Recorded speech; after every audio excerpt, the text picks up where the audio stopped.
everyone. Welcome to the Chalice and the Sword podcast. My name is Alan, and I am a student of Reverend Zoe and helping her with her podcast and videos. This fifth episode, we're going to continue the conversation about Kali Ma. Episode 4 stimulated some great conversation and inquiry in the Reverend Zoe student community. So today I thought we'd spend a little bit of time delving deeper into the phenomenon that is Kali Ma, the Divine Mother.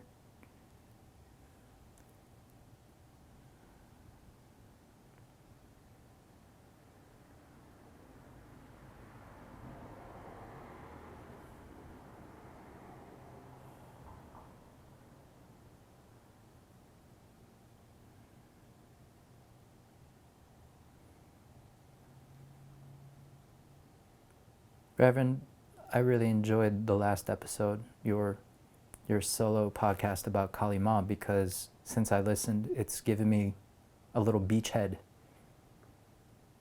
in my perceptions. It's helped me connect in my way to Mother, specifically on the level of being able to relate to her and begin talking to her, not at the conceptual level, but at the level of my emotions. Mm-hmm. Before that, I've been a little bit intimidated by Kali Ma. I haven't really known how to approach her. I read that great book you recommended years ago, Ramakrishna and His Disciples. I learned a little bit about that community of students, that first Sangha around Ramakrishna. But approaching Mother directly has seemed difficult and even scary, because I've understood that she's the goddess that destroys the ego.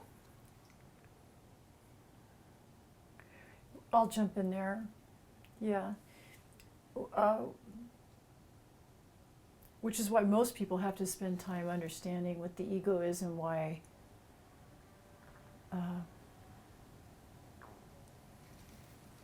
you have to find out what it is and what you're doing to prop it up and how that's harming you. We spend so much time propping it up and thinking that's the right thing to do, not realizing that when we are propping up our egos, we're distancing ourselves from the Godhead. So when you look at a force like Ma Kali, who you learn is to destroy the ego, that makes no sense and it feels threatening, because you're still in the haze of believing that it's something that you need to uphold and support and protect. See? So one has to educate themselves around why it's destructive. How is my ego destructive? What parts of my ego are destructive?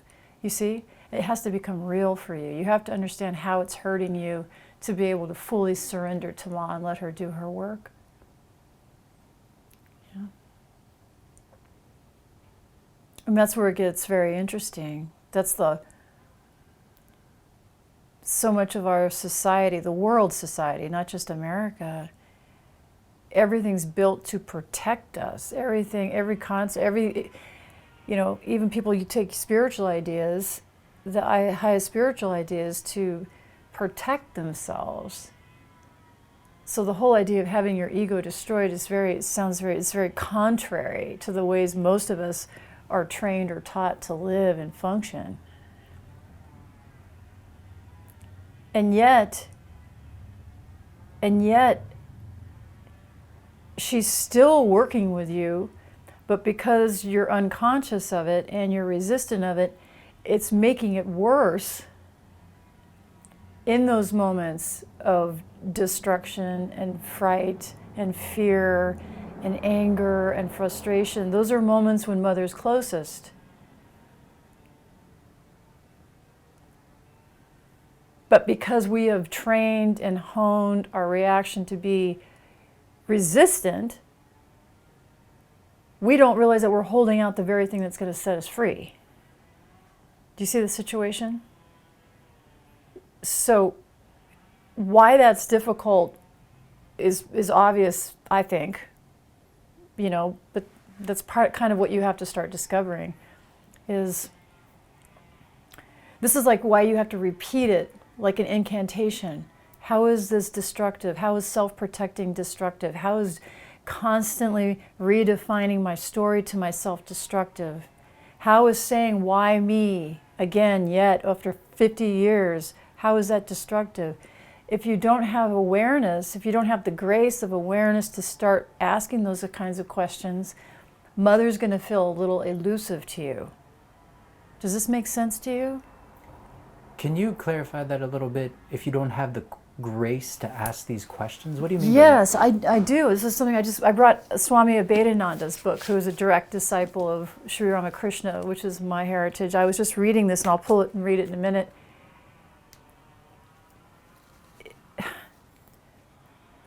There's your efforts, but then there's this thing called grace that's always present, but whether you open up to it or understand what grace is depends on grace.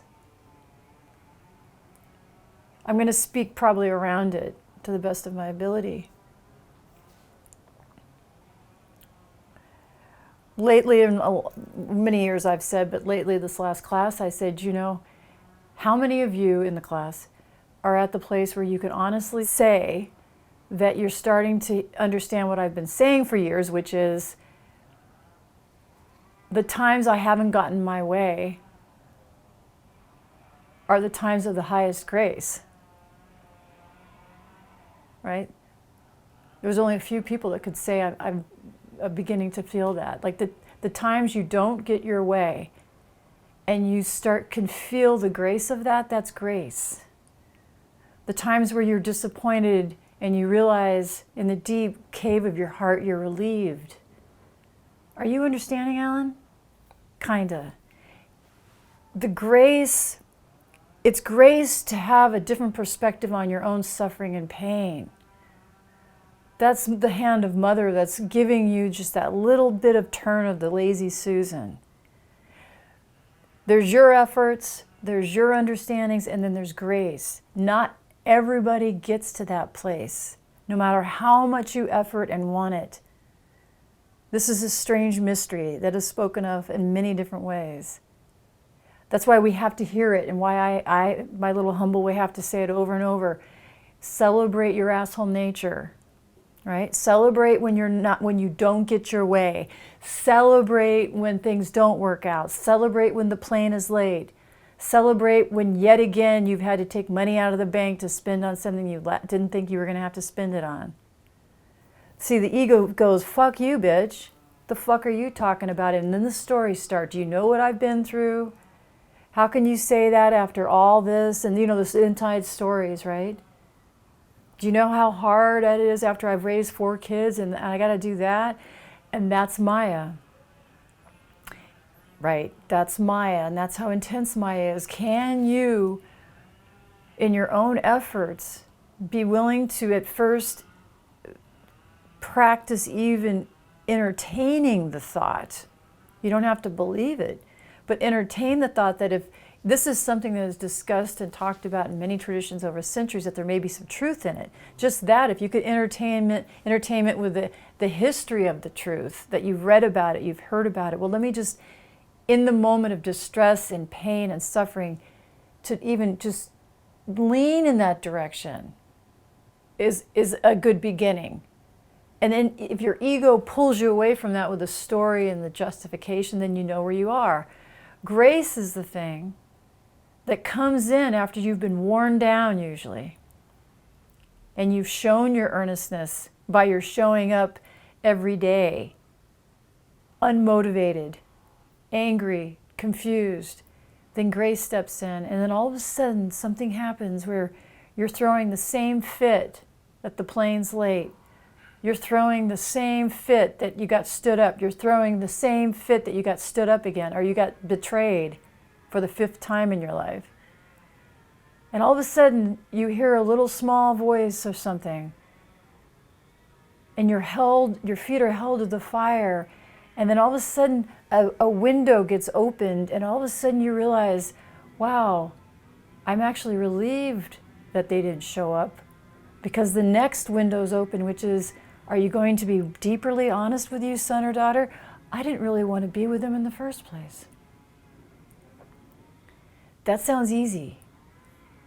But there's those windows that are open are made up of many ego confrontations and protections that we do to convince ourselves that we want what we say we want. So if you're convincing yourself of saying what you want and that doesn't come to fruition, then Mother's honoring what you really want, which is for it not to be happening. And that's why it's grace to have all the windows opened to where you have such a fierce, deep connection with her that you know no matter how horrible the situation is or how joyful the situation is, that it's always in your best interest. That is not easy. And where I see people struggling because they're told that things should be easy, right, is the humility piece. They don't understand that they have to sweat and burn in that place, not to earn the grace per se, but to wear down their own resistance to the grace. The grace is always there, but their persistence on getting their own way or telling the story gets in the way of the grace. So we are the ones that cause Mother's hand not to come in. So at the point that we wear ourselves down is where Mother's grace can come in and show you that when you don't get your way, it's a blessing. When you are disappointed, it's a blessing. More so than when you even get your own way. Because often where we don't get our own way, where we are disappointed, that's where we're struggling the most with self-honesty. Did that make sense? Those are the places where you have to be suspect around your own level of self-honesty. I humbly say to everybody, I work with hundreds and hundreds and hundreds of people now. When you start opening up to Mother, she helps you with those moments because you're turning your trust to her and not your own will. And the prostration happens quicker. She forces your face into the beautiful vat of self-honesty to cleanse your face of any resistance so you can immediately track it and go, I didn't really want to be with him. I don't really want that job. I didn't really want that baby. But to get there, you have to be willing to have your ego slashed and slashed and slashed and slashed.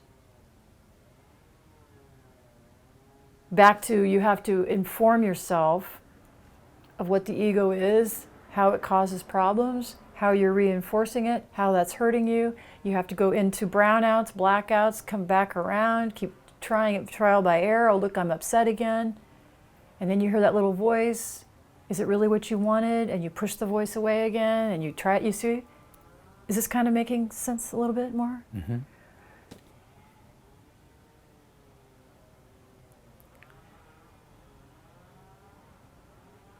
It's really true. So many hear the call of Mother, and so few take and walk towards her. Because the attraction to the world and the stories and the complexity is more powerful than their desire for liberation. Just not even in this life, not a small L liberation.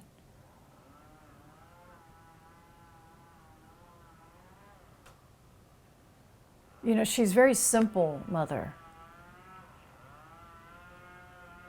She's running everything anyway. And like I said, she's interfacing with you anyway. But as she's taking her weapon and slicing through your ego and you're resisting because it's not what you wanted, what you think you didn't want, you're grabbing onto her sword. And what happens when you grab onto a sword that's flying through the air, Alan? You cut your hand up. Over and over and over. Over and over, you're causing yourself great pain and you think it's something happening to you.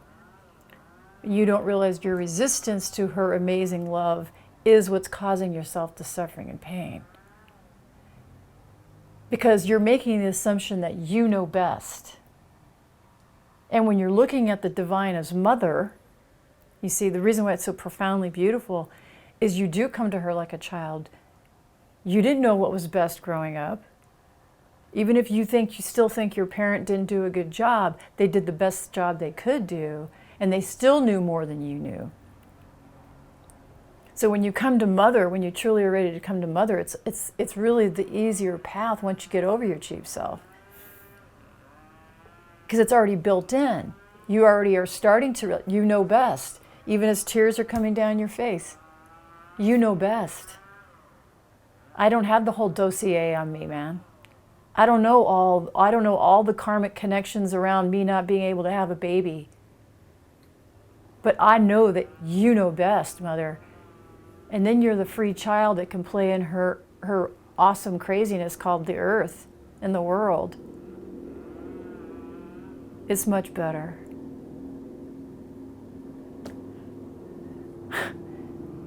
Right, that's a lot right there, Al. I think I answered more than just that one question.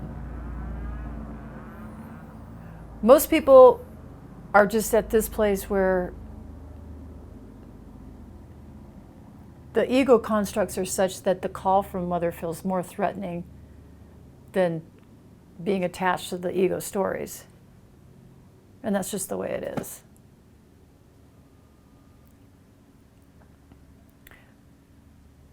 But, you know, the truth is,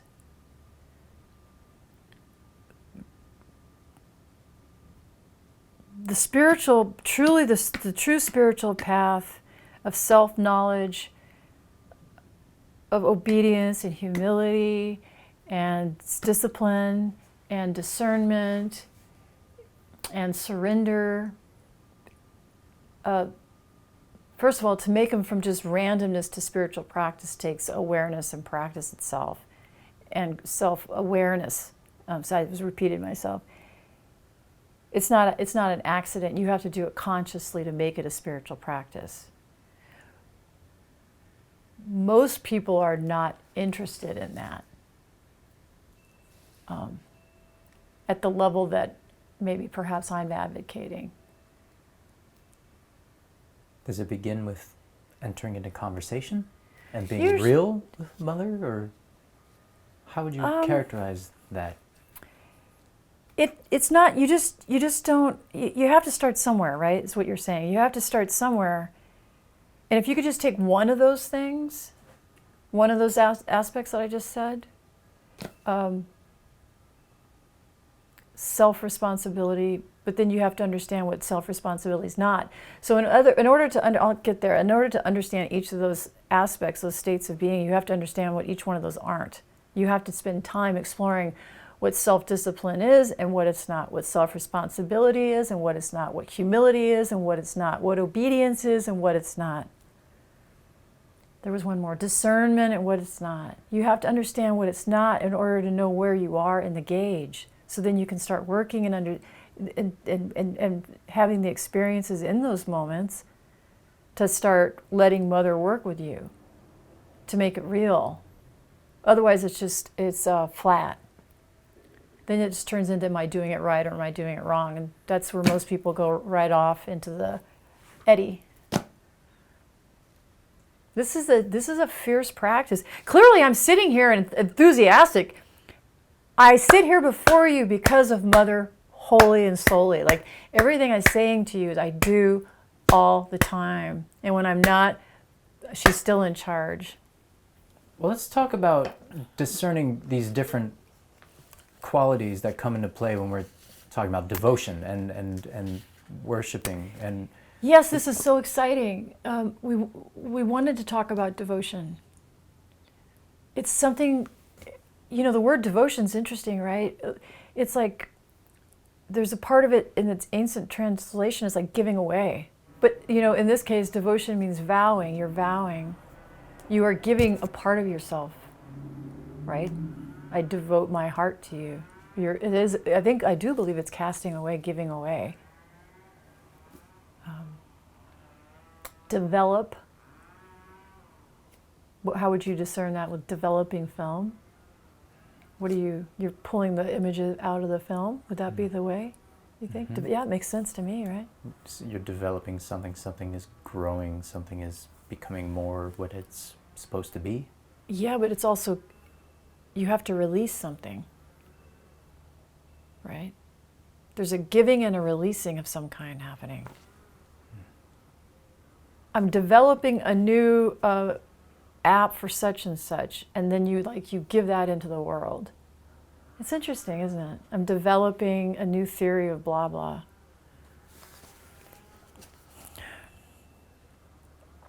So this is Swami Abhedananda. Many people have translated the Bhagavad Gita, and Swami Abhedananda also translated the Gita. Swami Abhedananda is epic. He's a brother disciple of Vivekananda, and Vivekananda invited him over to America because he's a great orator, a prolific writer. I think he even wrote more than Vivekananda.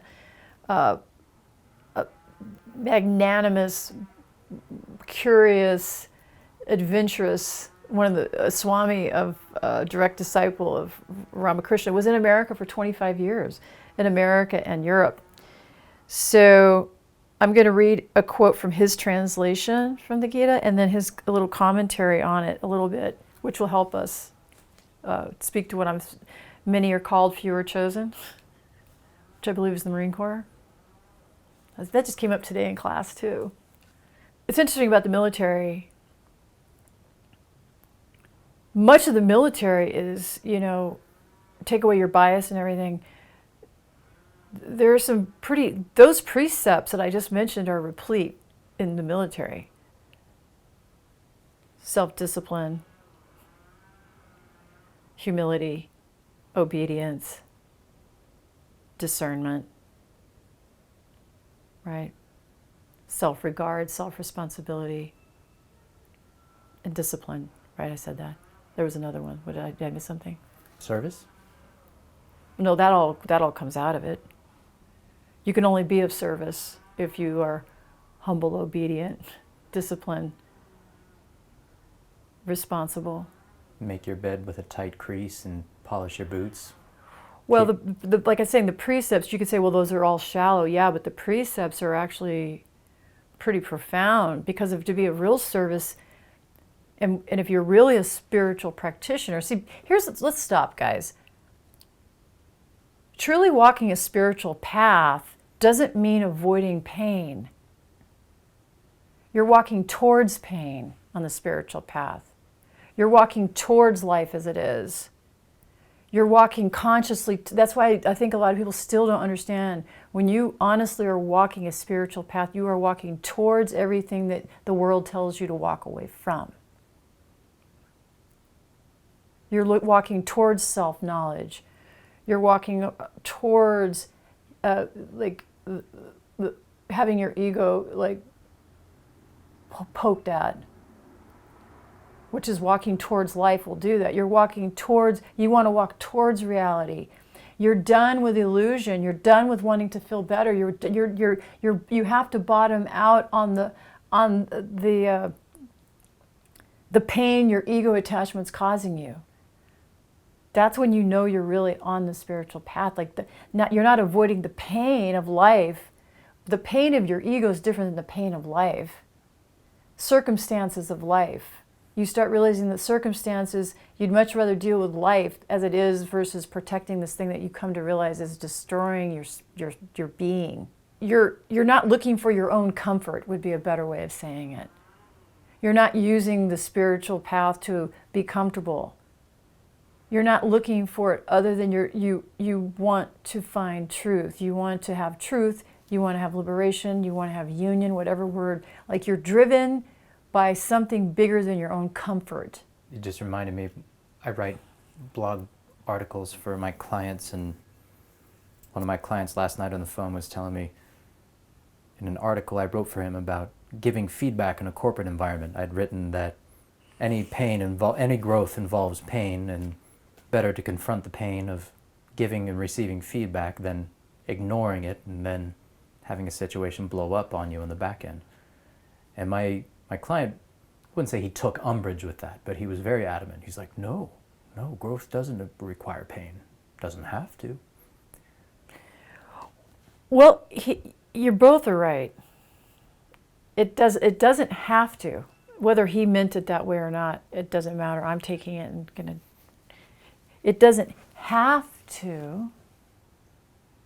The only reason it does is because of our attachment to whatever it is that we think should be happening or shouldn't be happening. It always distills down to that. Our attachment to those two things is what causes the pain. The circumstances don't cause the pain. But our ego's attachment to a perception of a way it should be or who we are is what causes the pain. That takes a while for people to understand. See, so if you're sitting there getting loaded on liters of victimology and neediness and storytelling, this is not going to make any sense. You see what we got going on? Because in such cases, there's always the yeah, but scenario. Yes, you're absolutely right that I have the upset inside of me and external circumstances aren't doing that. But this bad thing happened and how could I not get upset about it? And that is the demonic dark force that runs most people. And that's where most people stop at the narrow path of spiritual practice and hang out in psychoanalysis or self-analysis. Self-justification, ego justification, storytelling, happy place. That's not so happy eventually. That's where most people hang out because they can't make that transition to that level of self-responsibility, but yet proclaim to understand the doctrine of karma, which makes no sense to me. See, people like ideas like unity, love, and karma as long as it's convenient. But as soon as it becomes inconvenient, all of a sudden they forget that. And it gets to yeah, but again. It's funny, isn't it, with humans? I understand. It's painful until you see what's really painful. Tell the story to yourself over and over and over. Yeah, but. Just yeah, but. Until you can't yeah, but anymore. I call it the Schick Center approach. And back in the 70s and 80s, there used to be a thing called the Schick Center, where if you had an addiction, you just go lock yourself in a room and you just smoke cigarettes until you were sick, or you just drink until you puked. You could literally couldn't do the same thing. I'm dead serious. Just tell your fucking story over and over and over until you honestly cannot tell that story again. I've done this in classes. The Schick approach. Or have someone who you really trust sit there and listen to look at this human being and look at me and tell your story over and over and over and over and over until the words won't come out of your mouth again.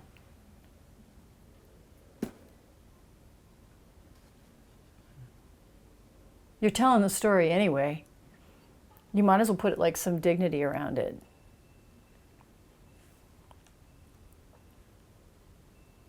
This is why people don't understand the depths of that. Like you just said, they give it lip service. Like, yeah, I know it's all happening inside.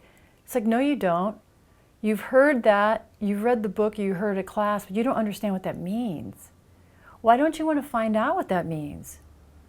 What is that about? You're supposed to hear these things, people, and take them and noodle on it. This seems to be all our podcasts come back to this. You need to take these truths and noodle on them, right? Make sense of them. This is the idea of Proverbs, right? All the Song of Songs. You pick a piece of any scripture and you noodle on it, whether it's the Bible, the Dhammapada, the Gita. You just don't read it like that. You read a bit and you go, let me make sense of this. It's all happening in me. This is the phrase you used. What does that mean to me? What does that mean that I caused this? What does that mean to me? Why would I cause this? You go through years of that shit.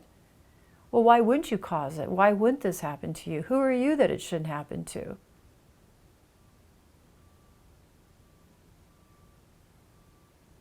So it's like I used to say a long time ago, I still say it once in a while. People usually come to me when they're starting to get haunted by the stories, and they're starting to realize they're the common denominator, you know. Many are called, few are chosen. And how do you reach towards the Divine Mother? How do you let Kali work in your life?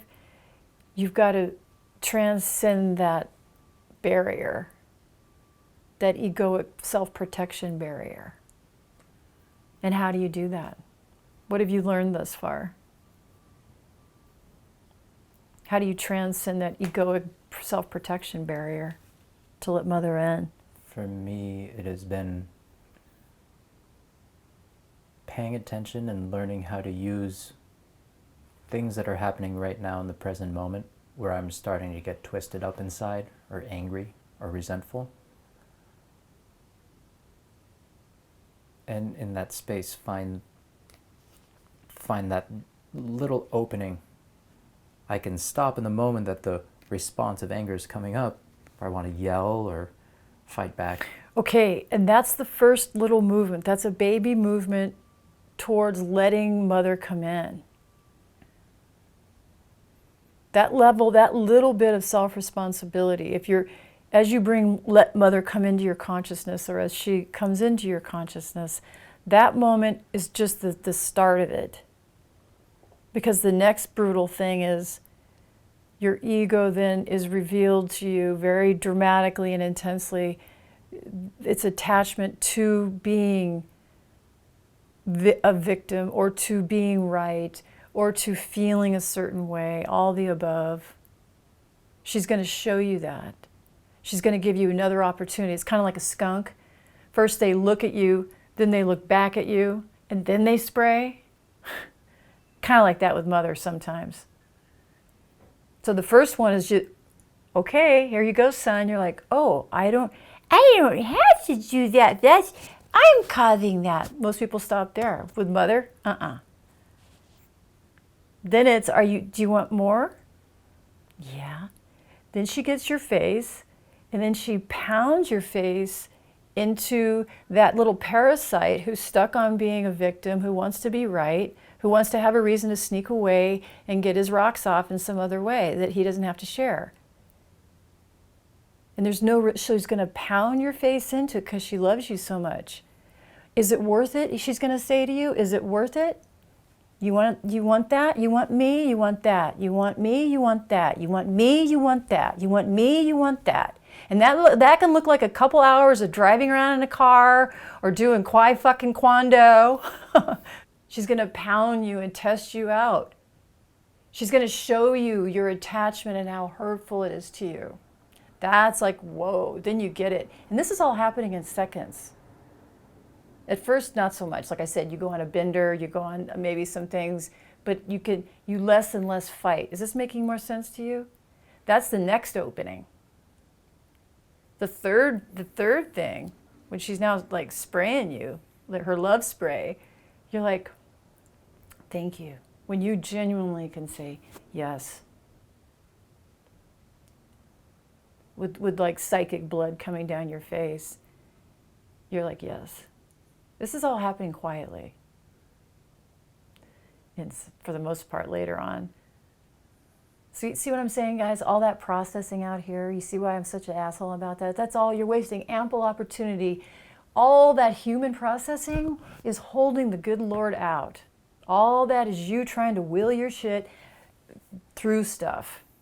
That's you still willing, that's you're willfully trying to curate reality in your life with all that processing, even though there's all sorts of good intentions with it. A little explanation, a little discussion, fine, I understand humans. But this excessive, like hours, into evenings, into days, you're holding out the hand of God. You're now, and when the Lord sees it, it's like, great, no problem. You got this? When you're ready, this could be a lot simpler. But see, people don't want to go inside and go through this intense process, which is so wonderful after a while. Like, the only reason it's rough at the beginning, and that beginning could be years, of course, depending, is because of the resistance. But once you go through the first, like, she looks at you over her shoulder, or she looks at you first when you're like the opening, right? Like, wait a minute. But that little window opens up, that's Ma going, you ready? Like, oh, it's not me. I mean, it's me that's causing this. This is this person. That's just the beginning.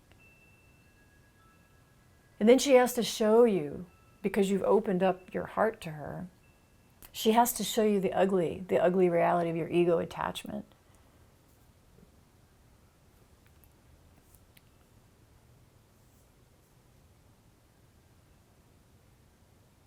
Even to your looks, right? It could be circumstances, or your looks, or your age, or your job, or your circumstances, or whatever, you know. But how we began was to see that as grace is grace. To see that second where she's now turning and saying, you ready for the spray? When you're getting ready to have your head pounded into the ego that's causing you suffering and pain. Her grace is the ability to feel that. That is her grace. That is not normal. That is not common. And when that comes to you, thank her. How do you get there? Like I said at the beginning, you have to do your due diligence. You have to do your experimentation. You have to do your little awkward, wonky devotional practices. And then she will come in when she knows, when she believes that you genuinely are done with something. She'll come in a nanosecond and help you with whatever residual whatnot. You don't have to fully understand it. You have to feel it. That's important with Mother. Mother's all, it's not mental. So that should make a lot of you happy. Mother's all, it's all direct and simple. When I was describing my fear, and our discussion's gone along showing that it's nothing is actually frightening, it's just the ego. And you get past that layer, and devotion is not something that's appears from without and suddenly you have it. It's the thing that's been in there the entire time. The soul, you didn't say that, but that's kind of the idea I've grabbed onto, is like the devotion is it's our natural state. It's the natural state. We are, it's not, let me be specific, because I just got done talking today about human nature is aggressive. That's not the nature that we're talking about. But our part of our essence, I distinguish the human nature and essence, is devotional. Because Mother, here, came out of this morning, yay team. I'll share the meditation I had the people do. It was, have you ever thought, we were talking about devotion, I said, have you ever thought how much God is devoted to you? It's like, no. We're always talking about our devotion, this devotion. But when we're talking about Ma Kali, she's fiercely devoted to you. Like, her vow is to be there and to help you. And the reason why it looks so fierce is because all the times we've turned a blind eye and refused.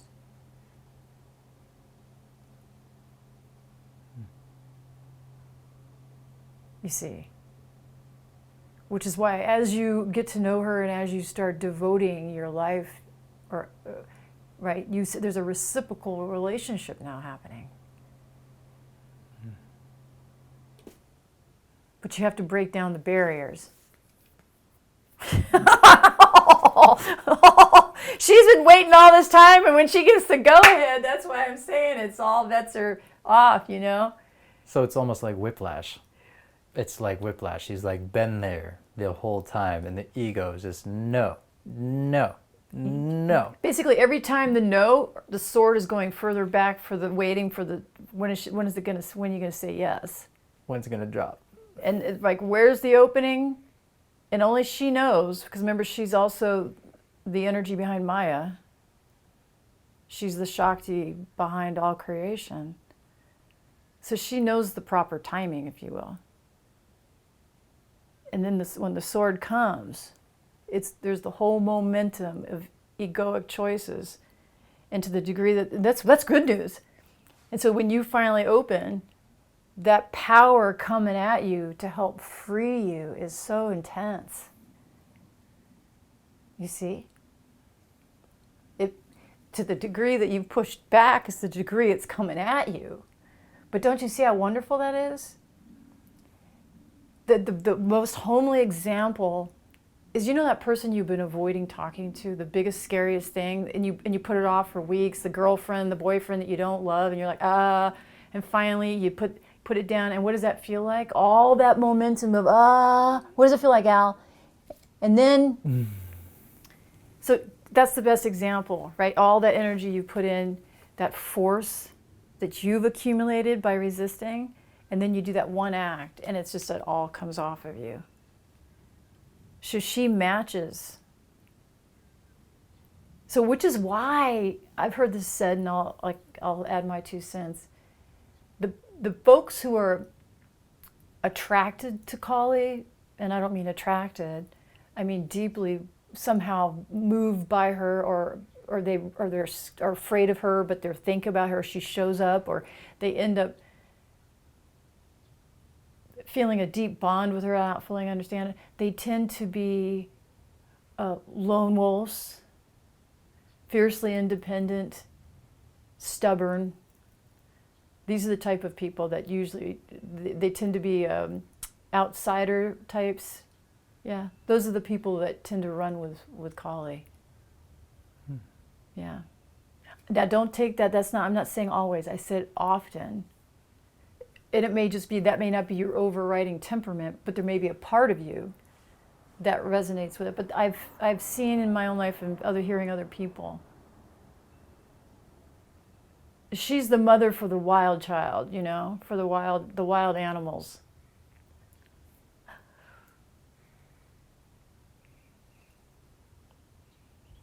Now, don't turn that against yourselves, people. I can feel you all out there going, I'm just not crazy enough. It's not that at all. Why? That's the ego. Don't do that to yourselves. Don't ruin our discussion today.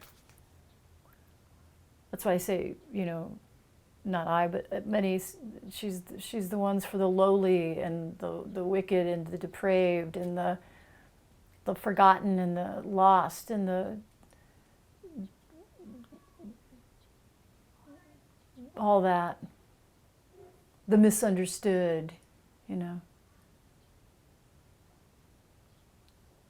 which everyone fits into one of those. But usually the people who really, really feel really attracted to her, I could say deeply disturbed, but that's everybody for the most part. She'll help you address some of those egoic places that are causing havoc in your life. And if you found that, like hostility and aggression and passion and these kinds of things, those source from desire, right? That's a desire, and she's the root of all desire. So when you turn, she can help. If the world is like, I don't know what to do with you, the world throws its hands up at you, right? Mother may be your road.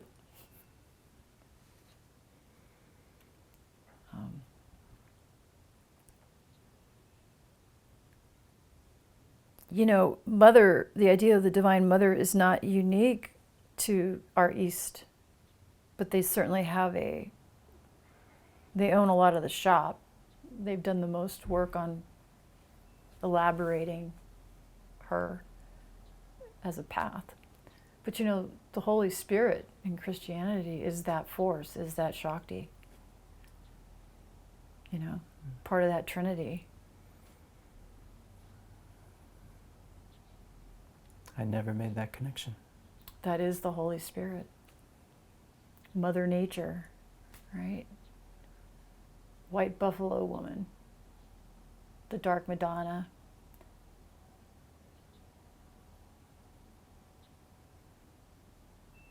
Pele.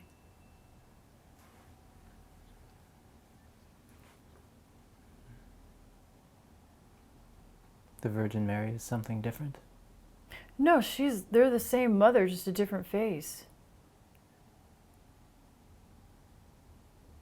This is something I wanted to ask you about. Yeah, it's like, you know, Kali came out of Durga. So Durga is this sort of all-encompassing, compassionate face of mother, but in the fierce, you know, fight with the demons, she had to manifest a part of herself to specifically take on the monsters, the demons, which are parts of us. And ergo, Kali came out of her.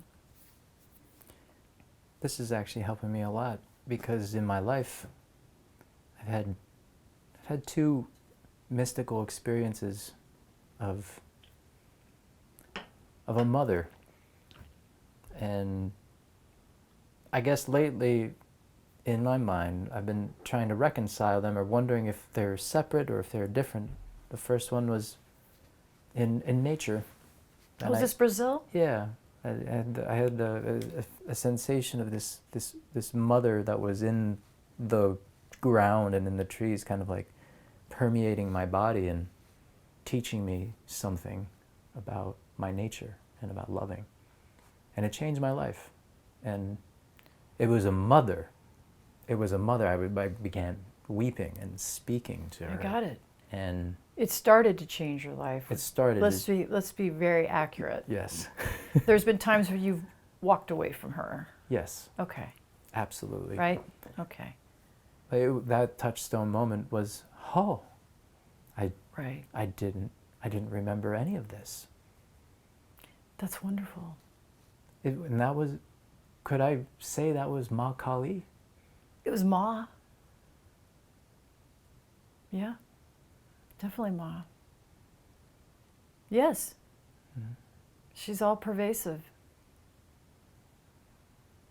Yeah. She's with form and without form. She is Brahman. She gave birth to all of it, all the faces of... No, Brahman is beyond birth and death. Hmm.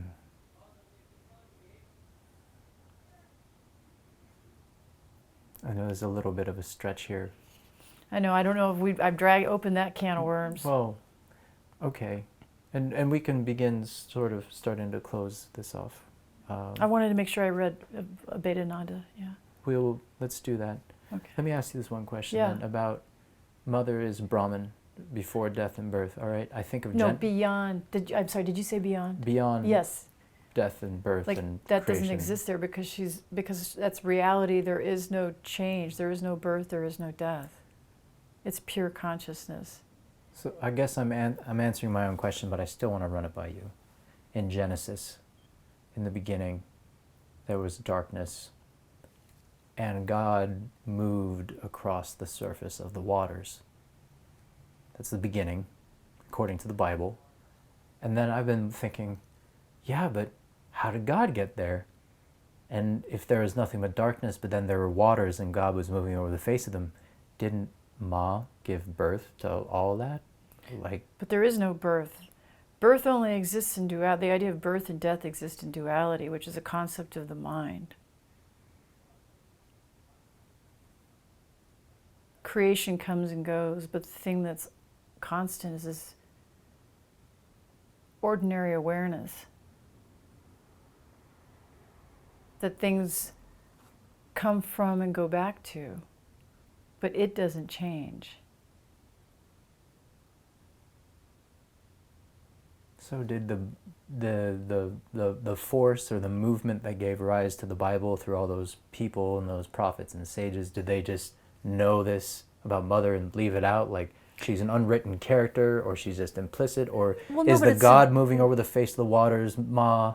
No, but you're trying to mix different cultures and perceptions of God Yeah, that probably wouldn't be optimum at the end here. I see. But I mean, I'm all for stretching and making connections, but we're not trying to delude anybody by saying that there's like we say, we're not trying to create a comparative religions class necessarily. You're just trying to reconcile.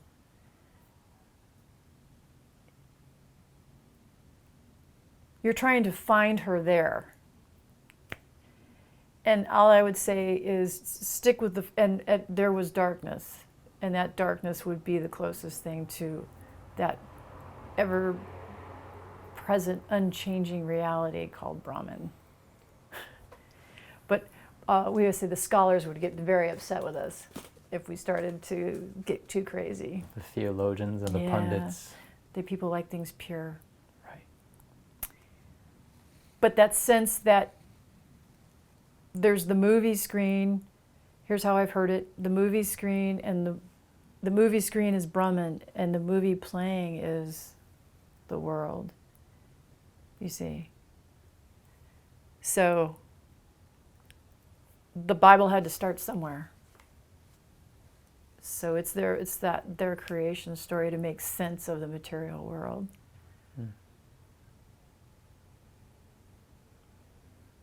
But then you say, and the word was God. That's Om. Om is Brahman. So I'll give you that. And the word was God.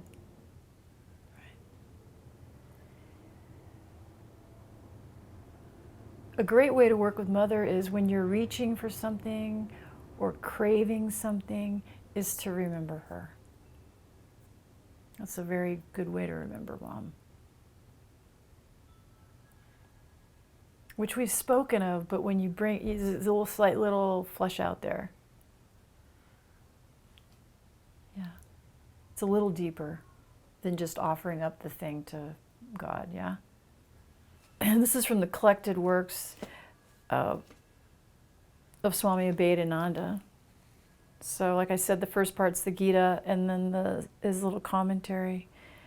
And you'll recognize something from the Bible that he's making the comparison connection, which is great for us here.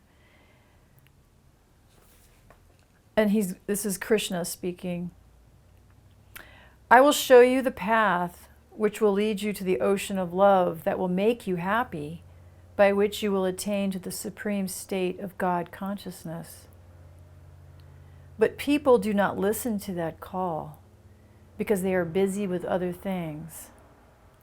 Very few come after hearing that call, and very few of those who come follow his advice and attain to the highest state. Therefore it is said in the Gita, chapter 7, verse 3. And then this is Swami. Amongst thousands who will come, perhaps one will be ready to hear the call. And amongst thousands who come after hearing that call, few will attain to the state of bliss. But the lover of God who tries to help others does not get discouraged. He realizes the conditions of other people. He says, this is from the Bible, let those hear who have ears, let those see who have eyes. Such is the character of the lover of God. As long as he lives, he does not work constantly without seeking a return. He works through love, and his work is a free offering to the world. He has the power of opening the eyes of others and helps them with directions. Divine love is the greatest thing in the world. It is the soul of our soul. It is God and ought to be the highest ideal of every one of us.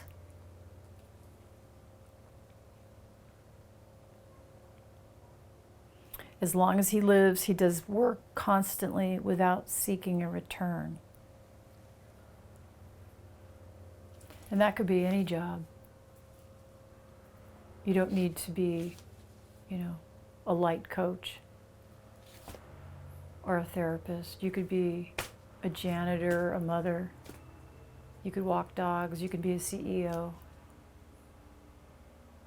You could work at Napa Auto Parts